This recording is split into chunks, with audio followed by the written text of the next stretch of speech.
Chhatra League, Chhatra League, Jubo League, Awami League, rickshaw League, answer League, tram League পরিকল্পনা করতেছে, পরিশেষে ইসকন লীগ দিয়ে এরা যে পরিকল্পনা করুক আপনাদের সজাগ থাকা লাগবে। কোন পরিকল্পনাকারী বাংলাদেশকে অস্থিতিশীল করতে পারবে না। করার চেষ্টা করলে শক্ত হাতে এদেরকে দমন করার জন্য কে কে রাজি আছেন হাত দেখা যায়। ইসলামপন্থীরা আসলে ইসকন যেরকম নিরাপদ থাকবে, হিন্দু সেরকম নিরাপদ থাকবে, খ্রিস্টান সেরকম নিরাপদ থাকবে, বৌদ্ধ সেরকম নিরাপদ থাকবে। কিন্তু যারা ধর্ম নিয়ে বাড়াবাড়ি করে জাতির সঙ্গে দেশের সঙ্গে প্রতারণা করার চেষ্টা করবে তাদেরকে নিষিদ্ধ করে বাংলাদেশ থেকে বের করে দেওয়া হবে, ঠিক কিনা? এতদিন ইসকনের বিরুদ্ধে আমরা বলি নাই যতক্ষণ পর্যন্ত ষড়যন্ত্র করে নাই, কিন্তু যেদিন থেকে ষড়যন্ত্র শুরু হয়েছিল সেদিন থেকেই আমরা প্রতিবাদ করেছি। কারণ এদের ষড়যন্ত্র, এদের জন্মই হয়েছে মুসলমানদের বিপক্ষে ষড়যন্ত্র করে, মুসলমান নিধন করে ইসলামটাকে নিভিয়ে দেওয়ার জন্য। কিন্তু এটা কোশ্চেন করাও সম্ভব নয়, ঠিক কিনা? বিগত 16টি বছর আমরা দেখেছি আল্লাহর কোরআনের কথা যখন বলতে চেয়েছি আমরা ভয়ের উপরে থেকেছি, কথা বলে মঞ্চ থেকে নামতে পারবো কিনা জানি না। আমাদের কণ্ঠ চেপে ধরা হয়েছিল, আমাদেরকে জেলখানায় বন্দি করা হয়েছিল, আমাদেরকে মামলা দেওয়া হয়েছিল। সেদিন থেকে আমরা সিদ্ধান্ত নিয়েছিলাম আমরা শক্তিকে শক্তিতে পরিণত করে এমন শক্তি সঞ্চয় করব যে শক্তির উপরে বাতিলকে আঘাত করব। 2024 সালের 5 আগস্ট শক্তিতে পরিণত করে এমন শক্তি সঞ্চয় করে বাতিলের মসনদে আঘাত করেছি। বাতিলের মসনদ ভেঙে চুরমার হয়ে গেছে, বাতিল দিল্লি পালাতে বাধ্য হয়েছে। এই বাতিলকে আর কোনোদিন বাংলার মসনদে আসতে দেওয়া হবে না, হবে না, হবে না। সুতরাং আল্লাহর কোরআনের কথা কোন শক্তি দিয়ে দমিয়ে দেওয়া যাবে না। আল্লাহর কোরআনের এই পথকে, গতিপথকে উল্টিয়ে দেওয়া যাবে না, বন্ধ করা যাবে না। কেননা এর ডাইরেক্টরকে, জোরে বলেন ডাইরেক্টরকে। এই যে বাতি আছে, আপনি যদি একটা করে বাতি ভাঙেন বলুন তো আলো কিছুটা নিভবে, কিন্তু ওই জায়গায় বাতি যদি আরেকটা লাগানো হয় বাল্ব, আলো জ্বলবে কিনা? জোরে বল লাগবে, জ্বলবে কিনা? যদি বুদ্ধিমান ব্যক্তি হয় ওই আলো বাতিটা ভাঙবে না, বরং যেই জায়গা থেকে আলো সাপ্লাই দেওয়া হয়েছে ওই জায়গায় বন্ধ করবে। তোমাদের যত এতই হাডাম থাকে আর পাওয়ার থাকে, শক্তি থাকে, তোমরা 16 বছর বাংলাদেশের আলিম ওলামাদেরকে নির্যাতন করতে পারতে না। তোমরা মামলা দিতে আল্লাহর নামে, মামলা দিতে জিব্রাইলের নামে, মামলা দিতে বিশ্বনবীর নামে, আলিমদের নামে দিতে না, ঠিক কিনা? তার নামে ওই জায়গায় ওদের হারাম নাই। যত দোষ নন্দঘর, যত দোষ নন্দঘর, 70টা বললেই ধর, যত দোষ নন্দঘর, 70টা বললেই ধর। করলে অন্যায়ের প্রতিবাদ, নামটা হবে তোমার মৌলবাদ, নামটা হবে তোমার জঙ্গিবাদ। যত দোষ নন্দঘর, 70টা বললেই ধর, যত দোষ নন্দঘর, 70টা বললেই ধর। করলে অন্যায়ের প্রতিবাদ, নামটা হবে তোমার মৌলবাদ, নামটা হবে তোমার জঙ্গিবাদ, ঠিক কিনা? হিন্দু বাড়ি আগুন দিল, দোষী খুঁজে নাহি পেল, হিন্দু বাড়ি আগুন দিল, দোষী খুঁজে নাহি পেল। আলিমদের দিল তারা অপবাদ, নামটা হবে তোমার মৌলবাদ, নামটা হবে তোমার মৌলবাদ। জোরে বল রাখবে, ঠিক কিনা? বিগত 16 বছর অপকর্ম করেছে তারা, আর দোষ দিয়েছে আলেমদের উপরে। আল্লাহর ভালোবাসায় উদ্বুদ্ধ হয়ে আল্লাহর রাস্তায় জীবন দেওয়ার মানুষ আছে না নাই? আছে, আছে, জোরে বলুন আছে। মুসলমানদের ভিতরে আছে, এখানেও আছে। এখানেও শুধু নয়, আল্লাহর নবীর পর থেকে এই পর্যন্ত আছে, কিয়ামত পর্যন্ত থাকবে। কেননা মুসলমানদের ইতিহাস হলো আল্লাহর ভালোবাসায় উদ্বুদ্ধ হয়ে বাতিলের বিরুদ্ধে নিজের জীবনটা আল্লাহর রাস্তায় দিয়ে শাহাদত বরণ করা। কথা বলেন ঠিক কিনা? কারণ আমরা 313 জন সাহাবা নিয়ে বদর ময়দানে আমরা লড়াই করেছি, আমরা ময়দান ছেড়ে দেই নাই। আমরা উহুদে লড়াই করেছি, আমরা ময়দান ছেড়ে দেই নাই। আমরা তাইফে রক্ত ঝরিয়েছি, আমরা ময়দান ছেড়ে দেই নাই। আমরা খন্দকে বিজয় ছিনিয়ে এনেছি, আমরা ময়দান ছেড়ে দেই নাই। আফ্রিকায় শত শত কালেমার পতাকা পথ পথ করে উত্তোলন করেছি, অধ্যয়ন করেছি, আমরা ময়দান ছেড়ে দেই নাই। বাংলাদেশের 16 বছর জুলুম, নির্যাতন, নিপীড়ন, নিষ্পেষণ অপেক্ষা করে কালেমার দাওয়াত দিয়েছি, দিনের প্রচার করেছি, ময়দান ছেড়ে দেই নাই। জুলুম, নির্যাতন, নিপীড়ন সহ্য করে জেলে গিয়েছি, ফাঁসির মঞ্চে গিয়েছি, আমরা ময়দান ছেড়ে দেই নাই। সুতরাং সামনে যতই যা কিছু আসুক না কেন, যে জুজুর ভয় দেখাক না কেন, আমরা ময়দান ছেড়ে দেব না। সামনে একটাই চাওয়া হবে, সামনের পথ হবে কোরআনের পথ, সামনের নীতি হবে কোরআনের নীতি, সামনের ব্যবস্থা হবে কোরআনের ব্যবস্থা, সামনের রাষ্ট্র হবে কোরআনের রাষ্ট্র, সামনের পার্লামেন্ট হবে 1500 বছর পূর্বে হিরাগোয় নাজিলকৃত আল্লাহর কোরআনের পার্লামেন্ট। কেউ কেড়ে যাচ্ছ তো হাত তুলে দেখায় দাও। সেই সূরাটির নাম হলো সূরাতুজ জুমার। কোন সূরা? জোরে বলেন, কোন সূরা ভাই? সূরা জুমার। সূরা জুমার এর ভিতরে আয়াত আছে 75টি। কতটি আয়াত আছে? 75টি। রুকু আছে 8টি, শব্দ আছে 1172টি, অক্ষর আছে 4741টি, জবর আছে 1801টি, জের আছে 720টি, পেশ আছে 590টি। মাশহুর উলামায়ে কেরামদের মতে একমত হয়েছে সূরাটি নাজিল হয়েছে মক্কায়। চিৎকার দেবেন আল্লাহু আকবার। আরে জোরে বলা লাগবে আল্লাহু আকবার। আয়াত আছে কয়টি? আয়াত আছে 75টি, রুকু আছে 8টি, শব্দ আছে 1172টি, অক্ষর আছে 4741টি, জবর আছে 1801টি, জের আছে 720টি, পেশ আছে 590টি। সকল উলামায়ে কেরামদের মতে সূরাটি নাজিল হয়েছে মক্কায়। চিৎকার দেবেন আল্লাহু আকবার। সম্মানিত ভাইরা, সূরাটি কেমনে নাজিল হলো? আপনারা দোয়া করেছেন, কামেল ক্লাসে কতগুলো কিতাব পড়েছি। বাবা একজন মুফাসসির হওয়ার কারণে তাফসীরের কিতাবগুলো পড়েছি। এই সূরাটি কেমনে নাজিল হলো তামাম পৃথিবীর 4টি বড় বড় তাফসীর গ্রন্থ থেকে আপনাদেরকে শোনায় দিচ্ছি। 4টি তাফসীর গ্রন্থের শানে নজুল এক জায়গায় একত্রিত করে মূল সারাংশ আপনাদেরকে জানায় দিচ্ছি। প্রথম তাফসীরে কাবীরের ভিতর ইমাম আবু আব্দুল্লাহ মুহাম্মদ ইবনে ওমর ফখরুদ্দিন আর-রাজি তাফসীরে কাবীরের ভিতরে বর্ণনা করেন। তাফসীরে রুহুল মানি তামাম পৃথিবীর বিশ্ববিখ্যাত মুহাদ্দিস মুফাসসির আল্লামা মাহমুদ আলুসি তাফসীরে আল কোরআনিল আযীম হাফেজ ইমামউদ্দিন ইবনে কাসির তাফসীরে ইবনে কাসিরের ভিতর এবং তাফসীরের ভিতরে বর্ণনা করছেন। এই 4টি তাফসীর থেকে আপনাদেরকে শোনায় দিচ্ছি। আর একটা তাফসীর হলো ইমাম মুহাম্মদ ইবনে জাবির আত-তাবারি জামিউল বায়ান ফি তাফসীরুল কোরআন। এই 4 থেকে 5টি তাফসীরতে ভিতর শায়নেজুল এসেছে। আল্লাহর নবী যখন মক্কাতুল মুকাররমা থেকে মদিনাতুল মুনাওয়ারায় যায়, খানে কাবার সাথে পিঠটা আল্লাহর নবী পিঠটা লাগায় আর একবার বুকটা লাগায়।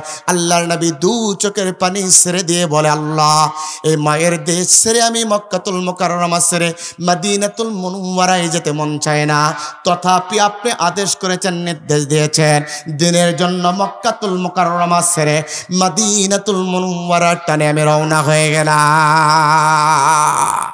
মায়ের দেশের প্রতি একটা মায়া আছে না নাই? জন্মভূমির মায়া কেউ ছাড়তে চায় না। আল্লাহর নবী জন্মভূমির মায়া ছাড়তে চায় না। বারবার আল্লাহর নবী খানে কাবা ছেড়ে যায় আর পিছনের দিকে তাকায়। আল্লাহর নবী খানে কাবা ছেড়ে যায় আর পিছনের দিকে তাকায়। আল্লাহ পাক তৎক্ষণাৎ জিব্রাইলকে ডাক দেয়, ও জিব্রাইল, আমার বন্ধুকে জানায় দাও, বেশি সময় লাগবে না, অল্প সময়ের ভিতরে মক্কাতুল মুকাররমার এই শাসনভারটা আমার বন্ধুর হাতে তুলে দেব। সুতরাং কিছু সময়ের জন্য, ইসলামের জন্য, দিনের জন্য মক্কাতুল মুকাররমা ছেড়ে যেন মদিনায় যায়।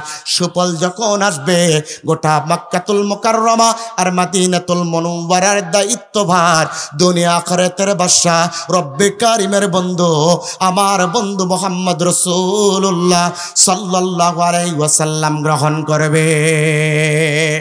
এই যে মক্কা ছেড়ে গিয়েছিলেন মদিনাতুল মুনাওয়ারায় দেশ ছেড়ে, আজকে বাংলাদেশ থেকে 16 বছর পর্যন্ত ইসলামপন্থী অনেক ভাইরা দেশ ছেড়ে গিয়েছিল জুলুম নির্যাতন নিপীড়নের কারণে। যখন জালিমকে হটানো হয়েছে আবার দেশের মায় তারা ফিরতেছে, ঠিক কিনা? 1500 বছর ইসলামের সঙ্গে আপনি মিলান, আপনি পেয়ে যাবেন মক্কাতুল মুকাররমা ছেড়ে নবী মদিনাতুল মুনাওয়ারায় চলে গেলেন। বিশ্বনবী 10টা বছর কাটালেন। আল্লাহ এবার মদিনাতুল মুনাওয়ারা থেকে আল্লাহর নবী 10,000 সৈন্য নিয়ে, সশস্ত্র 10,000 সৈন্য নিয়ে আল্লাহর নবী মক্কাতুল মুকাররমার দিকে মদিনাতুল মুনাওয়ারা থেকে রওনা হয়েছে। চারদিকে খবর এসে গেল আব্দুল্লাহর পুত্র মুহাম্মদ 10,000 সৈন্য নিয়ে গোটা মক্কা ভূমি আক্রমণ করার জন্য আসতেছে। কাফেরদের অন্তরের ভিতরে ভয় শুরু হয়ে গেছে, কেননা কাফেরদের অন্তরের ভিতরে ভয় আছে, কারণ তাদের ঈমান নাই।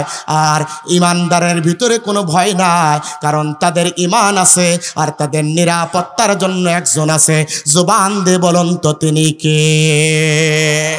এই জন্য ঈমান বড়, আপনার জীবনের চাইতে ঈমানের বড়, ঈমান বড়। এই 16 বছর অনেক আলেমরা কথা বলে নাই। এই ময়দানে 3 থেকে 4 বছর হচ্ছে আমি আসতেছি, কোনোদিন বাতিলকে পরোয়া করে আমি ভয় করে কথা বলি নাই। কেননা বাতিলের সাথে হাত মিলে অনেক ব্যক্তি জীবন বাঁচানোর জন্য কথা বলে না, আর আমরা ঈমান রক্ষার জন্য বাতিলকে কখনো ছাড় দেই নাই, ঠিক কিনা? আপনারাই তো সাক্ষী, আপনারা সাক্ষী না? বাতিলকে ছেড়ে দিয়েছি? কখনোই নয়। সম্মানিত ভাইয়েরা, ইমানদার ভাইয়ের কান লাগান। আল্লাহর নবী 10,000 সৈন্য নিয়ে মক্কার দিকে রওনা দিয়েছে। চারদিকে একই কথা, চারদিকে একই কথা। মুহাম্মদ ইবনে আব্দুল্লাহ ইবনে আব্দুল মুত্তালিব 10,000 সৈন্য মক্কা ভূমি দখলের জন্য এসেছে। কাফেরদের প্যালপিটেশন বেড়ে গেছে, কাফেররা ভয়ে ভীত হয়ে গেছে। কেউ বাড়ি ছাড়ছে, কেউ ঘর ছাড়ছে, পাহাড়ের পাদদেশে যে নিজের আস্তানা গাড়ছে। মোহাম্মদ তো যদি মক্কা ভূমিতে আসে, দখল করে, 13 বছর মোহাম্মদকে নির্যাতন করেছে, নিপীড়ন করেছে। মোহাম্মদ আসবে যখন কুচি কাটা করবে তখন, মোহাম্মদ আসবে যখন হত্যা করবে তখন। কিন্তু দেখা গেল আল্লাহর নবী মক্কাতে মদিনাতুল মুনাওয়ারা থেকে বিনা বাধায় 10,000 সৈন্য মক্কাতুল মুকাররমা দখল করলেন, একটা মানুষকে হত্যা করলেন না, ঠিক কিনা? ওই মদিনার ইসলাম আজকে বাংলাদেশে আমরা দেখেছি 2024 সালের 5 আগস্ট ইসলামপন্থীরা টেকনাফ থেকে তেতুলিয়া, রূপসা থেকে পাতুরিয়া, সুন্দরবন থেকে বান্দরবন পর্যন্ত বিজয় পাওয়ার পর যারা 16 বছর নির্যাতন করেছে, নিপীড়ন করেছে, জুলুম করেছে, তাদের গায়ে হাত দেয় নাই। তাদের যদি মারার চিন্তা করতো, একটা মানুষ বাঁচত না, 5 লক্ষ মানুষ মারা যেত, ঠিক কিনা? সুতরাং আমরা মদিনার ইসলাম মানি, তোমরা তোমাদের বাবার ইসলাম মানো, স্বামীর ইসলাম মানো, তোমরা তোমাদের দাদার ইসলাম মানো, চাচার ইসলাম মানো। আমরা মানি আমাদের মহান পরওয়ারদিগার আমার আল্লাহর ইসলাম। সুতরাং এই ইসলামে হানানি ফাসাদ আর হত্যার কোনো থান নাই, কথা বলেন ঠিক কিনা? আপনারা এটা বিশ্বাস করেন? কথা বলতে হবে, আপনারা কি বিশ্বাস করেন? আপনারা যদি বিশ্বাস করেন তাহলে বাংলাদেশের সকল ঘরানার আলিমদেরকে, কওমি বলেন, আলিয়া বলেন, সকল ঘরানার আলিমদেরকে এক কাতারে আসা লাগবে। এসে আমরা ন্যাশনালিজম দেখেছি, কমিউনিজম দেখেছি, সোশ্যালিজম দেখেছি, অ্যারিস্টোক্রেসি দেখেছি, ডেমোক্রেসি দেখেছি। আমরা বাবার শাসন দেখেছি, স্বামীর শাসন দেখেছি, চাচার শাসন দেখেছি। আর এসব শাসন দেখতে চাই না। একবার 1,500 বছর পূর্বে হিরাগুয়ায় নাজিলকৃত আল্লাহর কোরআনের শাসন দেখতে চায়। কে কে রাজি আছেন? আর একবার হাত তুলে দেখা যায়।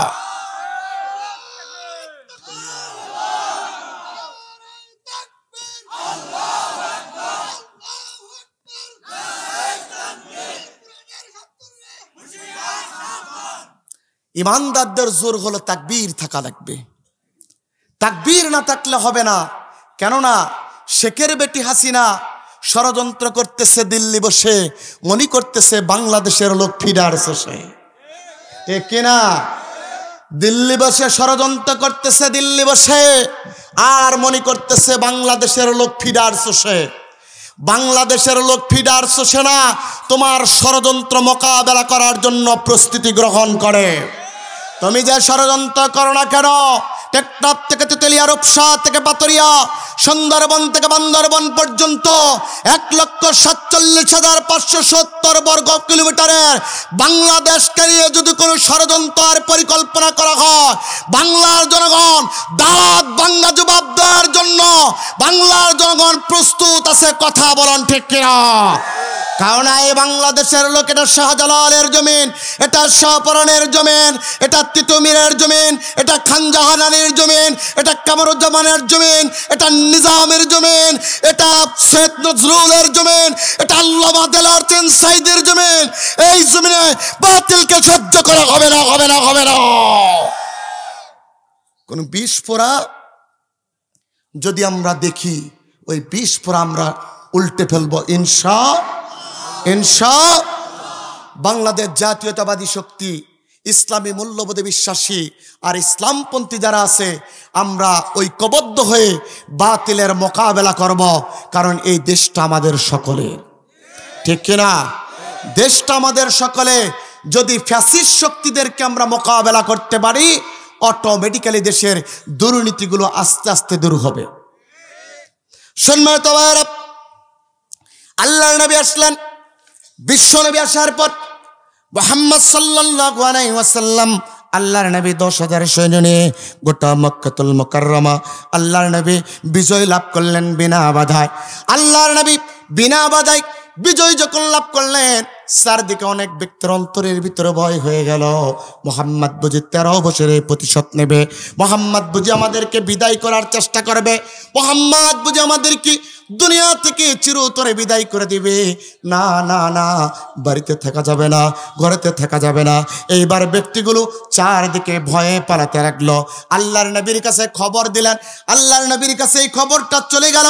বিশ্ব নবীর কাছে যখন এই খবরটা চলে গেল, আল্লাহর নবীর কাছে সাইফুল্লাহ, খালিদ সাইফুল্লাহ আল্লাহর নবীর কাছে খবরটা দিলেন। আল্লাহর নবী খবর শোনার সঙ্গে সঙ্গে এক মুহূর্ত দেরি করলেন না। বিশ্ব নবী খবর শুনে আল্লাহর নবী তাড়াহুড়া করে দৌড়ে আসলেন। দৌড়ে এসে খানে কাবার সামনে আল্লাহর নবী দাঁড়ালেন। কদ নারা তাকাল্লুবা ওয়াজহিকা ফিস সামাই ফালানুওয়াল্লিয়ান্নাকা কিবলাতান তারদাহা ফাওয়াল্লি ওয়াজহাকা শাতরাল মাসজিদিল হারাম। আল্লাহর নবী এই খানে কাবার সামনে দাঁড়ালেন। বিশ্ব নবী যখন খানে কাবার সামনে দাঁড়ায়, লোকগুলো চারদিকে একত্রিত হয়ে গেল। আল্লাহর নবী বুখারী শরীফের 2য় খণ্ডের ভিতরে হাদিস এসেছে। আল্লাহর নবী সঙ্গে সঙ্গে বললেন, আল্লাহর নবী সঙ্গে সঙ্গে বললেন, লা তাসরিবা আলাইকুমুল ইয়াউম ইযহাবু ওয়া আনতুমুত তুলাকা। আজকে তোমাদের ভয় নাই, আজকে তোমাদের দুঃখ নাই, আজকে তোমাদের হতাশ হওয়ার কোনো কিছু নাই, আজকে তোমাদের চিন্তা নাই, আজকে কোনো প্রতিশোধের আগুন নাই। আমি মুহাম্মদ তোমাদের সন্তান বলছি, 13 বছরের তোমাদের প্রতিশোধ দেব না, বরং আমি মুহাম্মদ 13 বছরের প্রতিশোধের কথা ভুলে গিয়ে এই খানে কাবার চত্বর থেকে আমি তোমাদেরকে ক্ষমা করে দিলাম। ওই মুহাম্মদের অনুসারী বাংলাদেশ ইসলামী আন্দোলনের একজন আমিরে জামাত, ওই ব্যক্তি বলেছে আমরা জুলুম করব না, বরং যারা জুলুম করেছে ওদের উপরে ডাইরেক্টলি আঘাত করব না, তবে যারা অন্যায় করেছে বিচার করব। ঠিক কিনা? আমরা জুলুম করব না, কিন্তু যারা জুলুম করেছে বিচারের মাধ্যমে তাদের রায় ফাইসালা করব। ঠিক কিনা? এই শিক্ষা তো মক্কাতুল মুকাররমা, মদিনাতুল মুনাওয়ারার শিক্ষা। এটা তো আজ থেকে ১,৫০০ বছর পূর্বের শিক্ষা। আল্লাহর নবী যখন দাঁড়িয়ে গেলেন, মানুষগুলো নিরাপত্তা লাভ করলেন। আল্লাহর নবী আরো অভয় বাণী দেওয়ার জন্য বললেন, আবু সুফিয়ানের ঘরে আজকে তোমরা যারা যাবা, এই লিডারের ঘরে যারা যাবা, তারাও তোমরা নিরাপত্তা লাভ করবা, তাদের উপরও আঘাত করা হবে না। অবাক হয়ে গেলেন মক্কাতুল মুকাররমার মানুষেরা, চোখ ভরা পানি নিয়ে চিৎকার দিয়ে ডাক দে, ও আব্দুল্লাহর পুত্র মুহাম্মদ, এতদিন আমরা ভেবেছিলাম 13 বছরের প্রতিশোধ বুঝে তুমি নেবা, কিন্তু তুমি কি মানবতার কথা বললা, তুমি কি অধিকারের কথা বললা, তুমি কি ক্ষমার নীতি ঘোষণা করলা। ও মুহাম্মদ, এটাই যদি তোমার ধর্ম হয়, এটাই যদি তোমার দিন হয়, এটাই যদি তোমার আল্লাহর পক্ষ থেকে ফয়সালা হয়, ও মুহাম্মদ আর এক মুহূর্ত দেরি করতে চাই না, দাও দাও দাও দাও, তাওহীদের অমেয় কালেমা পড়ে মুসলমান বানা দাও। হাজার হাজার মানুষ ওই তাৎক্ষণিক আল্লাহর নবীর হাতে হাত রেখে তাওহীদের কালেমা পড়ে মুসলমান হয়ে ঘরে ফিরে যায়। এটা হলো ইসলামের সৌন্দর্য। সম্মানিত ভাইয়েরা, হাজার হাজার মানুষ ইসলাম গ্রহণ করলেন। আল্লাহর নবী সাহাবারা মসজিদে কোরআন তেলাওয়াত করছে, বিশ্বনবীর সাহাবারা কোরআন তেলাওয়াত করে, ওয়াকুল জা আল হক ওয়া যাহাকাল বাতিল ইন্নাল বাতিলা কানা যাহুকা। আল্লাহ নবীর সাহাবারা কোরআন তেলাওয়াত করেছেন মসজিদের ভিতরে, খানে কাবার ভিতরে। আল্লাহর নবী ঘুরে ঘুরে আল্লাহর নবী তেলাওয়াত গুলো শুনতেছেন, দু চোখের পানি ছেড়ে দিচ্ছেন। আল্লাহর নবী ঘুরতে ঘুরতে ঘুরতে ঘুরতে এবার আল্লাহর নবী পাহাড়ের পথ দিয়ে পথ চলতেছে। হঠাৎ করে দেখতে পায় এক বৃদ্ধ মা কুঠিরি মাথায় নিয়ে বৃদ্ধ মা পথ চলতেছে। আল্লাহর নবীর দেখে মায়া হলো। আল্লাহর নবী বৃদ্ধ মার কাছে গেলেন, ডাকতে বলেন, বৃদ্ধ মা, এই কুটিরটা বহন করতে বুঝি আপনার কষ্ট হয়? ও মা, এই বৃদ্ধ মা, আমার কুটিরটা আমার মাথায় দেন। আপনি যদি আমার মাথায় দেন, এই কুটিরটা নির্দিষ্ট গন্তব্যে আপনাকে পৌঁছে দেব, আপনার বড় কষ্টটা লাঘব হবে। বৃদ্ধ মা ডাকতে বলে, ও যুবক, কোথায় তোমার পরিচয়, কি তোমার ঠিকানা? জানি না। এই কুটিরি বহন করে বুঝি আমার কাছ থেকে কিছু পয়সা তুমি নিতে চাও? আমার কাছে কোনো টাকা পয়সা নাই, এই কুটিরি বহন করার জন্য তোমাকে কোনো টাকা পয়সা দিতে পারবো না। ও যুবক, এই জন্য আমার কুটিরিটা আমি আমার গন্তব্য পর্যন্ত নিয়ে যেতে চাই। আল্লাহর নবী চোখের দিকে তাকালেন, টাকা ডাকতে বলছে, মা, এই কুটিরিটা বহন করতে কোনো টাকার প্রয়োজন হবে না। আপনি শুধুমাত্র বলুন আপনার গন্তব্য কত দূর, আপনার গন্তব্য পর্যন্ত আমি পৌঁছায় দেব। আপনার দায়িত্ব হলো সামনে দিকে অগ্রসর হওয়া, আমার দায়িত্ব হলো কুটিরটা বহন করে আপনার গন্তব্য পর্যন্ত পৌঁছায় দেওয়া। আল্লাহু আকবার বললেন না? কত বড় নবী! আমরা তো হাল তেরা চাল হে, মকসুদ তেরা মাল হে। মাল ছাড়া চিন্তা না, মাল দাও, ঠিক আছে, ঠিক কিনা? অথচ নবীর আদর্শ কেমন! কত বড় নবী! আল্লাহ বললেন, মা, কুটিরটা মাথায় দাও। বিদ্যমার কুটিরি মাথায় করে বহন করছেন রাহমাতাল লিল আলামিন। আল্লাহর নবী মাথায় করে যখন বহন করে, পথ চলতে চলতে আল্লাহর নবী জিজ্ঞাসা করতেছে, মা, মক্কাতুল মুকাররমা ছেড়ে কেন পাহাড়ের দিকে যাচ্ছ? এইবার বৃদ্ধ মা ডাক দেয় বলতেছে, যুবক, জানো, তুমি কি জানো না, তুমি কি জানো না, তুমি কি ঘুমের ভিতরে ছিলে, তুমি কি দুনিয়াদারি সম্পর্কে খবর রাখো না? তুমি কি জানো না আব্দুল্লাহর পুত্র মুহাম্মদ 10,000 সৈন্য নিয়ে গোটা মক্কাতুল মুকাররমা দখল করেছে, বাড়িঘরের উপরে নির্যাতন আর নিপীড়ন শুরু করে দিয়েছে। ওই মোহাম্মদের হাত থেকে বাঁচানোর জন্য আমি এই মক্কাতুল মুকাররমা ছেড়ে পাহাড়ের পাদদেশে যাচ্ছি। বাপদাদার বংশের প্রতি চুনকালি মেখে দিয়েছে আব্দুল্লাহর পুত্র মুহাম্মদ। আল্লাহর নবী ডাক দিয়ে বলে, মা, তুমি কি কখনো দেখেছো আব্দুল্লাহর পুত্র মুহাম্মদকে? এইবার বিত্তমা ডাক দিয়ে বলে, যে ব্যক্তি বাপদাদার বংশের প্রতি চুনকালি মেখেছে, ওর মুখটা আমি কি দেখবো? না না, এমন পোড়া কপাল মুখ আমি দেখতে চাই না। না দেখে, না জেনে, না শুনে মরে ভূত। বাংলাদেশে এমন একটা পরিস্থিতি হয়েছিল, না দেখে, না জেনে, না শুনে আলিমদের বিরুদ্ধে ধর্ষণের কথা বলেছে, চারদিকে বলে কই হইলেও হইতে পারে, ঠিক কিনা? বলে নাই? এক হুজুরের বাড়িতে অ্যান্টিনিয়ার লাগানো হয়েছে। হুজুরের বাড়িতে নামাজ পড়তে গেছে এলাকার তেলতেলা গোয়েন্দা, কোনোদিন নামাজ পড়ে না, মসজিদের শুক্রবার জুমার দিন যে বলতেছে ইমান শেষ, ইমান শেষ, নামাজের আর দরকার নাই, নামাজ হবে না। মানুষ সবা কোনোদিন নামাজ পড়তে আসো না, হঠাৎ করে আজকে এসে বলছে ইমানও শেষ, নামাজও শেষ, নামাজ হবে না। খবর কি? কয় তোমরা যে ইমামের পিছনে নামাজ পড়ো, ওই ইমামের বাড়িতে আমরা দেখি ওই ইমাম টিভি দেখে। কি দেখে? টিভি। কি দেখে? টিভি দেখে। এই ইমামের পিছনে নামাজ হবে না। লোকেরা তো ওই সংস্কৃতিতে আছে, লোকেরা বলে তাই তো, যে ইমাম টিভি দেখে তার পিছনে কেমনে নামাজ হবে? সব যাইছে, ইমাম সাহেব কেবল পা দিচ্ছে আল্লাহুম্মা আফতাহ। এইবার সব মুসল্লি বলছেন না, ইমা বাবা 20 বছর নামাজ পড়লাম, কখনো নিষেধ করে না। মুসল্লিদের মন মেজাজ তো বেখবর, ভালো না। অবস্থা কি? এই অবস্থা, মুসল্লিদের মন খারাপ। সাইজ কি? একেবারে একজনের মন টন গসা। ইমাম বলতেছে ভাই মন খারাপ করেন না, একটা কথা জানতে চাই। আমি বললাম ঢুকতে চাইলাম, না করেন, কারণ কি? কয় কারণ আছে, কারণ আছে, কারণ আছে। কয় কারণটা কি? কয় যেই ইমাম টিভি দেখে ওই ইমামের পিছনে নামাজ পড়ি না। বলছে বললো কি? বলছে ওই যে অমুক ব্যক্তি বলতেছে।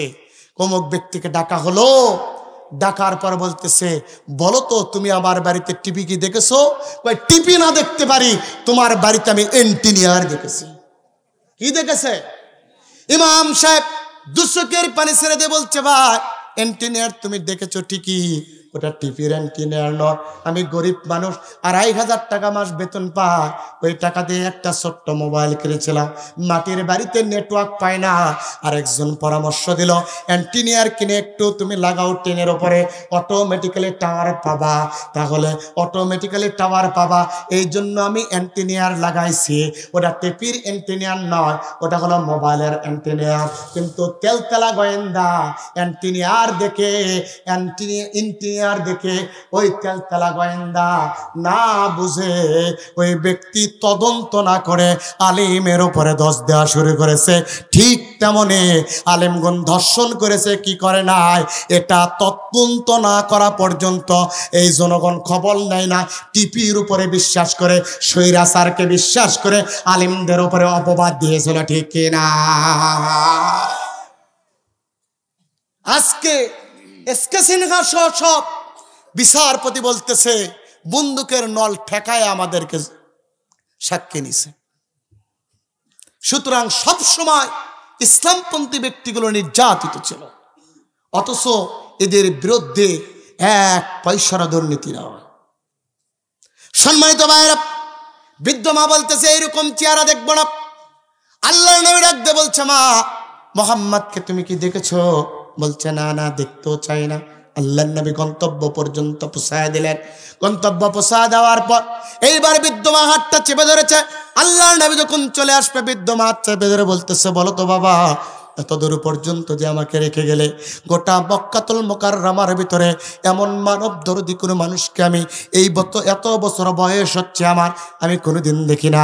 কিন্তু হঠাৎ করে গোটা মক্কাতুল মুকাররমার ভিতরে এত মানব দরদি মানুষের উদ্ভব হলো কোন কায়দায়? বাবা তোমার পরিচয় কি? পরিচয় যতক্ষণ না দেবা ততক্ষণ পর্যন্ত হাত ছাড়াবো না। আল্লাহর নবী বৃদ্ধ মার চোখের দিকে তাকায় বলছে মা, যে মুহাম্মাদের ভয়ে মক্কাতুল মুকাররমা ছেড়ে যাচ্ছ, ওই মোহাম্মদ, ওই আব্দুল্লাহর পুত্র মোহাম্মদ আমি, ও মা আমি সন্ত্রাসী না, সন্ত্রাসী না। ও মা আমি তোমার খাদিম, তোমার সন্তান মোহাম্মদ রাসূলুল্লাহ। মধ্যমা আল্লাহর নবীর দিকে টাকা, পাহাড়বাসীর ভিতরে যারা গর্তে ছিল তাদেরকে ডাক দিয়ে বলে ও পাহাড়ি আত্মীয়স্বজন গুলো আসো আসো আসো। এটাই যদি মোহাম্মদ হয়, এটাই যদি আব্দুল্লাহর পুত্র হয়, তাহলে এ কোনোদিন মানুষ মারতে পারে না, এ কোনোদিন জুলুম করতে পারে না, এ কোনোদিন খোনাখুনি হানাহানি করতে পারে না, অন্যের সম্পদগুলো দখল করতে পারে না। এটাই হলো সত্য নবী, তাতে কোনো সন্দেহ নাই। আসো আসো সকলে একত্রিত হয়ে মোহাম্মদের হাতে হাত রেখে তাওহীদের কালেমা পড়ে মুসলমান হয়ে ঘরে ফিরে যা। সুতরাং ইসলামপন্থীরা আসলে ইসকন যেরকম নিরাপদ থাকবে, হিন্দু সেরকম নিরাপদ থাকবে, খ্রিস্টান সেরকম নিরাপদ থাকবে, বৌদ্ধ সেরকম নিরাপদ থাকবে।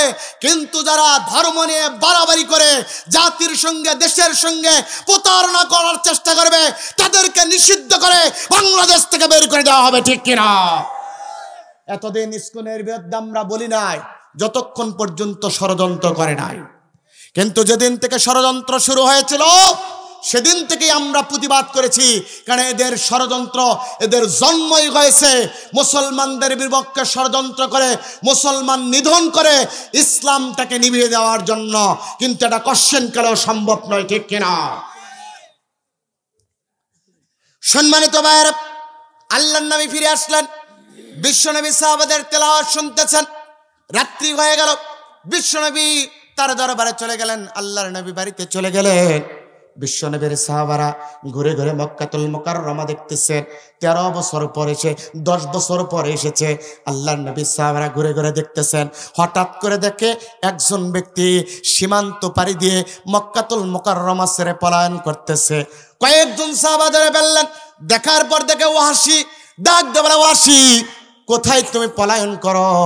এবার ওয়াহশী আল্লাহর নবী সাহাবাদের দিকে তাকায় বলতেছে, শোনো, মক্কাতুল মুকাররমা ছেড়ে পলায়ন করি কারণ আমি হলো মুহাম্মদ সাল্লাল্লাহু আলাইহি ওয়াসাল্লামের চাচা, বীরে আমির হামজার হত্যাকারী। মুহাম্মদ দুনিয়ার সবাইকে যদি মাফ করে দিতে পারে, কিন্তু আমার মতো খুনি চাচারা হত্যাকারী আমাকে মাফ করবে না।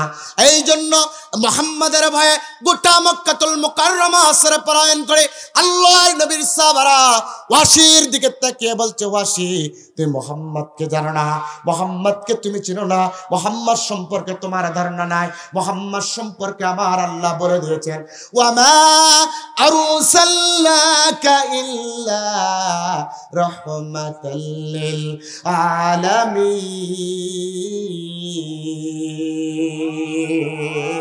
মুহাম্মদ আল্লাহ আলামিন শব্দটি বহু বচন, আলম শব্দটি এক বচন, আলামিন শব্দটি বহু বচন। আল্লাহ বলছেন রব্বুল আলামিন। তামাম যতটুকু জগৎসমূহ আছে সকল জগৎসমূহের জন্য আল্লাহ হলেন রব, আর নবী হলেন রাহমাতাল লিল আলামিন, তত জগৎসমূহের জন্য রহমত। এই জন্য তুমি জানো না আল্লাহ যতদূর পর্যন্ত রব, আল্লাহর বন্ধু মুহাম্মদ হলো তত দূর পর্যন্ত রহমত। চিৎকার দেব আল্লাহু আকবার। মুহাম্মাদের রহমতের সীমানা তোমরা জানো না রে ওয়াহশী। আল্লাহর নবীর কাছে যাও, তোমাকে পলায়ন করতে হবে না, আল্লাহর নবীর কাছে যাও। এইবার ওয়াহশী রাত্রে আল্লাহর নবীর কাছে গেলেন।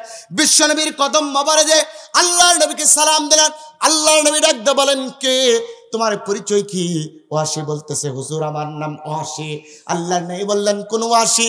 এইবার ওয়াহশী ডাকতে বলে, হুজুর আমি আপনার চাচা, বীর আমির হামজার হত্যাকারী ওয়াহশী আপনার কাছে এসেছি। আমাকে আল্লাহর নবী বলছেন, কি জন্য এসেছো? ওয়াহশী বলতেছে, হুজুর 2টা কারণে এসেছি। 1 নাম্বার আপনার কাছে ক্ষমা চাইতে এসেছি, আর 2 নাম্বার আপনার হাতে হাত রেখে তাওহীদের অমেয় কালেমা পড়ে মুসলমান হয়ে ঘরে ফিরে যেতে এসেছি। কেননা আল্লাহর নবী ঘোষণা করেছে, আল্লাহর নবী ডিক্লেয়ার করেছে, ওয়াহশীকে যেখানে পাবা চাচার হত্যাকারী হিসাবে সেখানে তোমরা শহীদ, তোমরা দুনিয়া থেকে বিদায় করে দিবা। ওয়াহশী জানে আল্লাহর নবী যেটা বলেছে সেটা সাহাবারা করবে। এই জন্য ওয়াহশী আল্লাহর নবীর কাছে মাপ চাইতে এসেছে। আল্লাহর নবী বলে, ওয়াহশী আমি তোমাকে মাফ করে দিলাম, হাতটা বাড়ায় দাও। কিন্তু সত্য ওয়াহশী, যতদিন বেঁচে থাকবা আমার মুখের সামনে আর কোনোদিন তুমি আসবে না। কেন? তুমি যখন আসবে আমার চাচার চেহারা, আমার চাচার মুখবয় আমার সামনে ভেসে উঠবে। এই চেহারা যখন ভেসে উঠবে আমি তোমার সম্পর্কে ভালো কোনো ধারণা পাবো না। ও ওয়াহশী, যতদিন বেঁচে থাকবা আর কোনোদিন আমার কাছে আসবে না। আমি তোমাকে মাফ করে দিলাম, কিন্তু তোমার হাতটা বাড়ায় দাও, তাওহীদের অমেয় কালেমা পড়ে মুসলমান হয়ে যাও। ওয়াহশী এইবার ডাক দে বলে, হুজুর আপনি মাফ করে দিয়েছেন, তার মানে দুনিয়ার কেউ আর আমাকে হত্যা করতে পারবে না। কিন্তু আমি, আপনি চাইলেই আমি এখন ইসলাম গ্রহণ করব না। আমার ইসলাম গ্রহণ করার জন্য একটা শর্ত আছে। আল্লাহর নবী ওয়াহশীর দিকে তাকায় আছে। ওয়াহশী ডাক দে বলে, হুজুর, ওয়াহশী ডাক দে বলে, হুজুর আমার একটা শর্ত আছে। আল্লাহর নবী ডাক দে বলে, ওয়াহশী কি সেই সত্য বলো? ওয়াসি ডাকতে বলে, হুজুর আমি যদি ঈমান আনয়ন করি তাহলে আমার আল্লাহ কি আমাকে ফার্স্ট চান্সে প্রথম কাতারে আল্লাহর জান্নাত দিবে? যদি এমন একটা আয়াত আল্লাহর সাথে গোপন যোগাযোগ করে নিয়ে আসতে পারো ও নবী, তাহলে ওই আয়াতের মাধ্যম দিয়ে আমি তাওহীদের কালেমা পড়ে আপনার হাতে হাত থেকে মুসলমান হয়ে ঘরে ফিরে যাব। আল্লাহু আকবার। আমার ভাইরা, ওয়াসি আল্লাহর নবীকে যখন এই কথা বলছে, আল্লাহ ডাক দিয়ে জিবরাইল, যাও রে জিবরাইল, যাও যাও যাও যাও। ওয়াসি বলেছে আল্লাহর পক্ষ থেকে একটা আয়াত নেবে, ও জিবরাইল যাও আমার বন্ধুকে জানিয়ে দাও, ওয়াল্লাযীনা লা ইয়াদউনা মা'আল্লাহি ইলাহান আখার ওয়া লা ইয়াকতুলুনা النفس التي حرم الله إلا بالحق ولا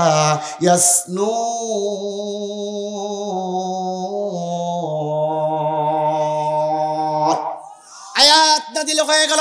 আল্লাহ রাব্বুল আলামিন জানা দিলেন, বন্ধুরে তিনটা শর্ত দিলাম। এক নাম্বার, যার অতীত জীবনে আল্লাহর সাথে শিরক থাকবে না। 2 নাম্বার, গোপন হত্যা থাকবে না।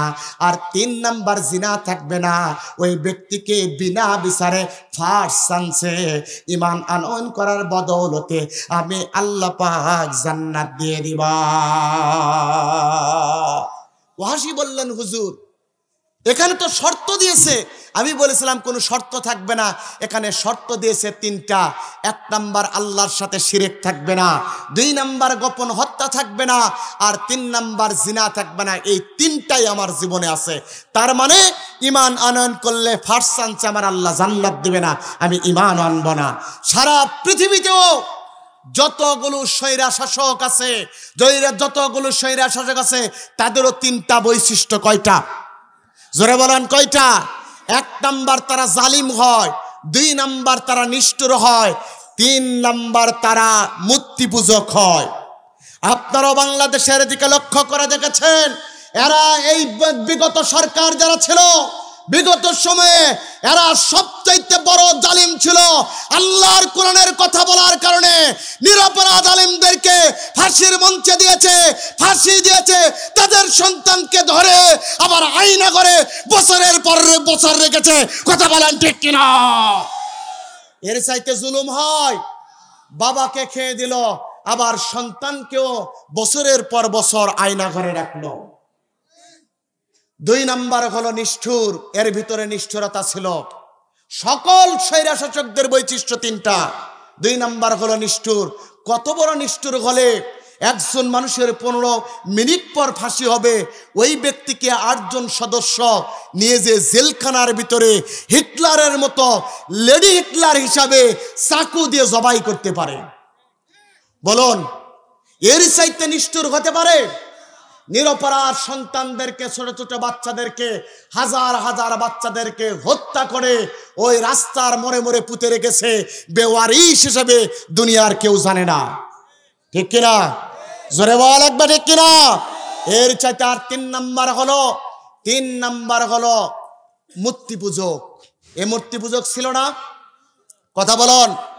বিগত 16টি বছর ফেরাউনের উত্তরসূরি হয়ে, নমরুদের উত্তরসূরি হয়ে জগদ্দল পাথরের মতো জাতির মাথার উপরে বসে আল্লাহর কোরআনের মাহফিল বন্ধ করে দিয়ে রাস্তার মোড়ে মোড়ে বাবের মূর্তি নির্মাণ করে নাস্তিকবাদী শিক্ষা ব্যবস্থা চালু করে দিয়ে আল্লাহর কোরআনকে নিষিদ্ধ করার পায়তারা করেছিল।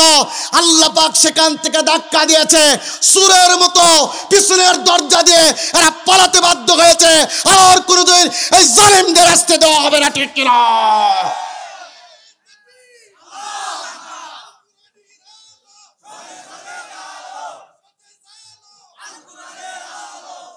কতটুকু মূর্তি পূজক ছিল সম্মানিত ভাইয়েরা, দেখেন কতটুকু মূর্তি পূজক ছিল।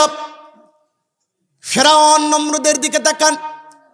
নমরুদ তার অনুসারীদেরকে বলল, আমাকে প্রভু বলে মানুষের কাছে পরিচয় দেওয়া লাগবে। এইবার নমরুদ ফেরাউনের যে সিদ্ধান্ত, টাকার ভিতর নমরুদের ছবি, টাকার ভিতরে ফেরাউনের ছবি, 3 রাস্তার ভিতরে টাকা ফেরাউনের ছবি, প্রতিষ্ঠানে ফেরাউনের ছবি, নমরুদের ছবি, মোড়ে মোড়ে মূর্তি ছিল কি ছিল না? বিগত 16 বছর টাকার ভিতরে বাবার ছবি, পায়খানার ভিতরে বাবার ছবি, প্রতিষ্ঠানে বাবার ছবি, মোড়ে মোড়ে বাবার মূর্তি।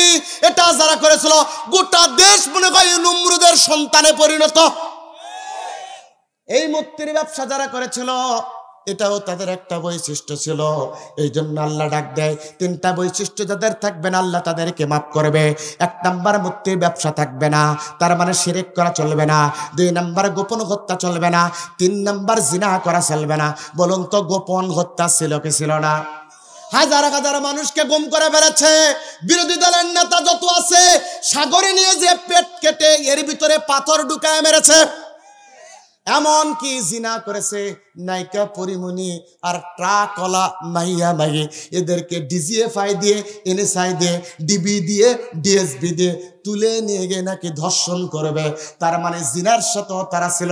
এরাই হলো তামাম পৃথিবীর সর্বশ্রেষ্ঠ স্বৈরাচার, জালেমদের উত্তরসূরি জালেম, ঠিক কিনা? আল্লাহর নবীর কাছে এইবার ওয়াসি ডাক দে বলে, হুজুর এই 3টা অপরাধ আছে, সুতরাং আমি যদি ঈমান আনয়ন করি তাহলে আল্লাহ পাক তো আমাকে ক্ষমা করে দিবে না, এক চান্সে আল্লাহর জান্নাত দিবে না। সুতরাং ওগো নবী আমি ঈমান আনয়ন করব না। এই কথা যখনই বলছে সঙ্গে সঙ্গে জিব্রাইল, আল্লাহ ডাক দে, জিব্রাইল যাও রে জিব্রাইল, যাও যাও আমার বন্ধুকে জানায় দাও। আর দেরি করার দরকার নাই, আমার বন্ধুকে আরেক একটা আয়াত জানায় দিলাম।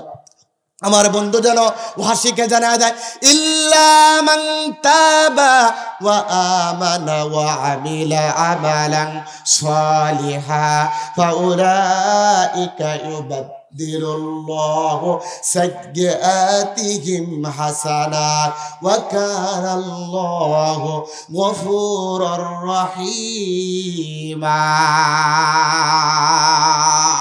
চিৎকার দিয়ে বলো আল্লাহু আকবার। আয়াত নাযিল হয়ে গেল, আল্লাহর নবী আয়াতটা তেলাওয়াত করতেছেন। আরবীয় মানুষ আরবি বুঝে, আমরা যেরকম বাংলা কথা বুঝি, আরবী মানুষ ওয়াসি ডাক দে বলছে, হুজুর এখানে তো আল্লাহ পাক শর্ত দিয়েছেন, এখানে শর্ত দিয়েছেন হলো 2টা। 1 নাম্বার তওবা করা লাগবে, ঈমান আনয়ন করা, তওবা করে ঈমান আনয়ন করা লাগবে। আর 2 নাম্বার ভালো কাজ করা লাগবে। হুজুর আমি যদি তওবা করে আপনার প্রতি ঈমান আনয়ন করি, আর ওই সময় যদি মালাকুল মউত আমার কাছে এসে যায়, আমি যদি মৃত্যুবরণ করি, তাহলে তো আমার ভালো কাজ করার আমি সময় পেলাম না। তার মানে ফার্স্ট চান্সে, প্রথম কাতারে বিনা হিসাবে আমি কি আল্লাহর জান্নাতে যেতে পারবো না? আমার আল্লাহ পাক তো এখানেও সত্য দিয়েছেন, তার মানে আমি ঈমান আনয়ন করতে পারবো না। আল্লাহর নবী ওয়াসির দিকে তাকায় আর মুস্কি মুস্কি হাসে। ওয়াসি কি চাচ্ছে আল্লাহর নবীও বোঝে, ঠিক কিনা? আল্লাহর নবী বুঝতে পারেন ওয়াসি ঈমানের মৃত্যু চাই। কারণ ঈমানের মৃত্যুটা হলো একজন মুমিনের জীবনে সবচাইতে বড় পাওয়া।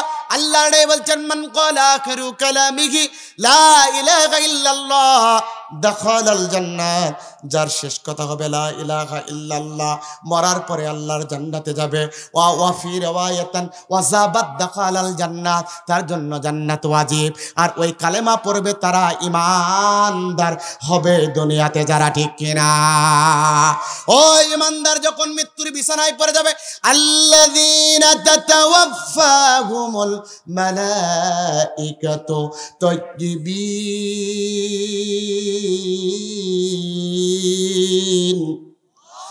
পবিত্র ফেরেশতারা তাদেরকে ধরবে, পবিত্র ফেরেশতারা তাদেরকে ধরবে, পবিত্র ফেরেশতারা যারা সাদর সম্ভাষণ জানা তাদেরকে জান্নাতের দিকে নিয়ে যাবে। কারণ দুনিয়ার জিন্দেগিতে বান্দা চলতে গে বান্দার মুখে একজন আর প্রতিষ্ঠিত হওয়ার কথা ছিল, তার নাম হলো রব। তার নাম কি? সুতে বল, তার নাম কি?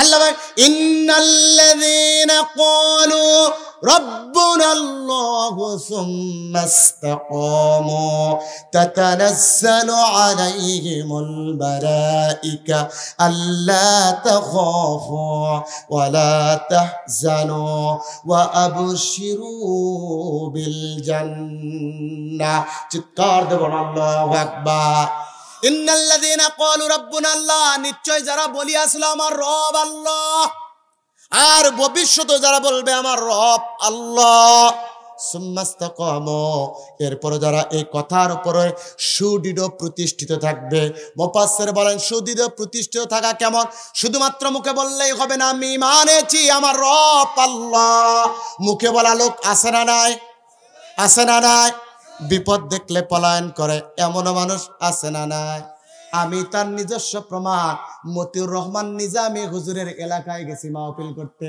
মাহফিল করার আগে কিছু যুবকগুলো নূর ভাই বলতেছে হুজুর বসান বসান আসি সেই পাম্পট্টি আমাদেরকে দিল পাম্পট্টি দেওয়ার পর আমি তো মনে করছি সব ইসলামী আন্দোলনের নির্ভরযোগ্য কর্মী এই দায়িত্বশীল এটাই মনে করছি কিন্তু যখনই নিজামী সাহেবকে নিয়ে হুঙ্কার দিছি একটাও নাই চারদিকে পুলিশ খারাপ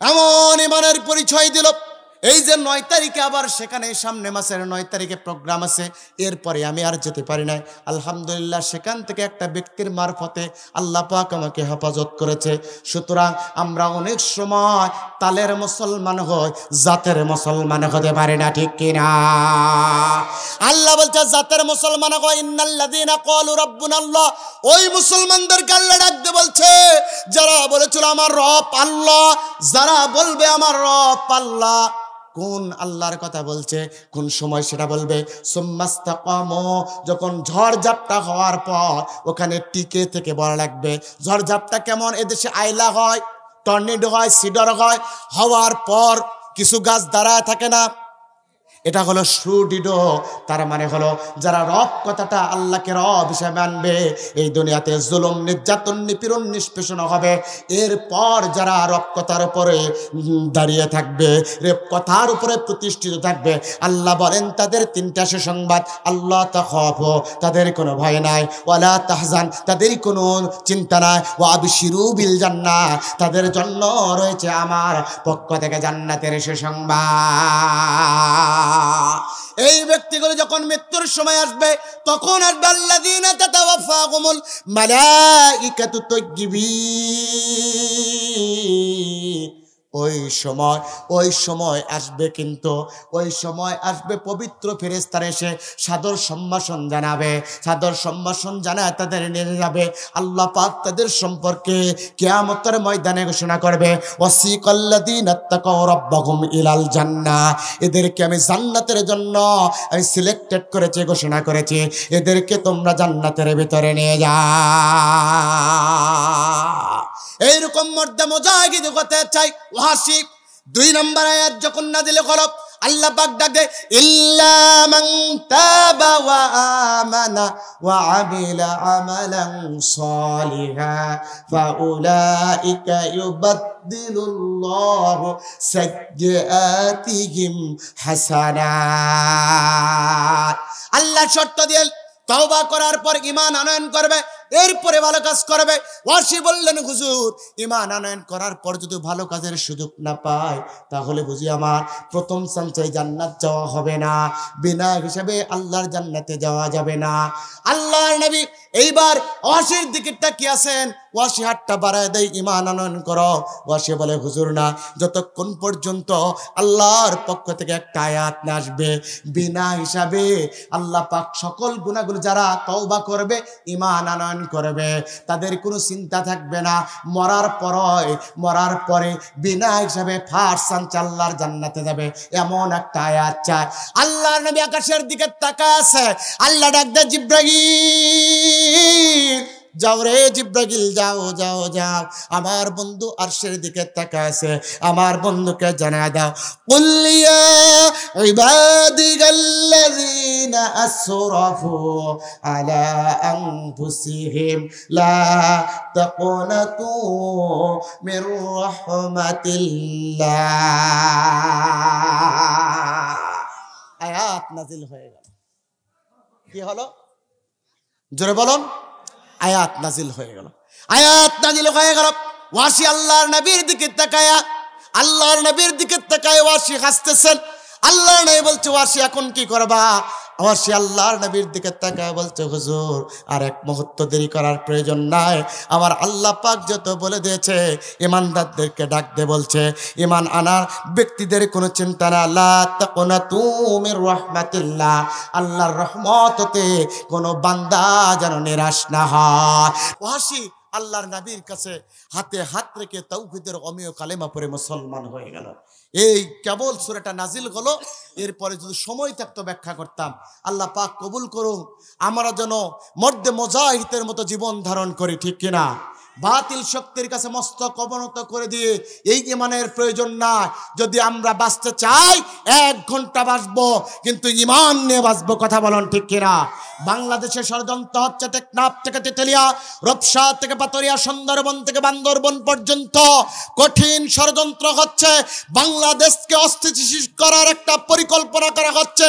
ছাত্রলীগ, ছাত্রলীগ, যুবলীগ, আওয়ামী লীগ, রিকশা লীগ, আনসার লীগ, ট্রাম লীগ পরিকল্পনা করতেছে। পরিশেষে স্কুল লীগ দিয়ে এরা যে পরিকল্পনা করুক, আপনাদের সজাগ থাকা লাগবে। কোন পরিকল্পনাকারী বাংলাদেশকে অস্থিতিশীল করতে পারবে না। করার চেষ্টা করলে শক্ত হাতে এদেরকে দমন করার জন্য কে কে রাজি আছেন? হাত তুলে দেখা যায়। আল্লাহ কবুল করুক, বলুন আমিন। আমরা ঐক্যবদ্ধ থাকতে চাই ইনশাআল্লাহ। আল্লাহ কবুল করুক। আখির দাওয়ানা আলহামদুলিল্লাহ। আসসালামু আলাইকুম ওয়া রাহমাতুল্লাহি তাআলা ওয়া বারাকাতুহু।